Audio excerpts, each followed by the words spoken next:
تعال تعال شوف. ايش عندك؟ تعال سميت الحجارة اليوم أنا من عندي، سميتها. اسمع. وش سميته؟ شوف حجر البطيخ. بطيخ؟ هذا البطيخ، شوف شكله كيف، تشوفه. الله جميل صح؟ وش دخل البطيخ؟ شوف اللي بالفانيلا، شوف تحس نفسك تاكله، طعمه بالفانيلا والكراميل. جرب. نسيت انه حجر معليش. شوف هذا، شوف هذا زي الشوكولاتة. شوف هذا اللي نادر، مستحيل تحصل زيه. ليه نادر؟ نادر هذا سميته حجر البطاطا بالشوكولاتة. اقسم بالله ان الحق من ضرب في جبهتك.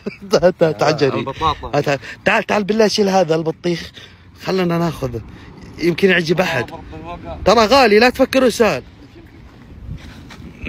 هي مش شو انا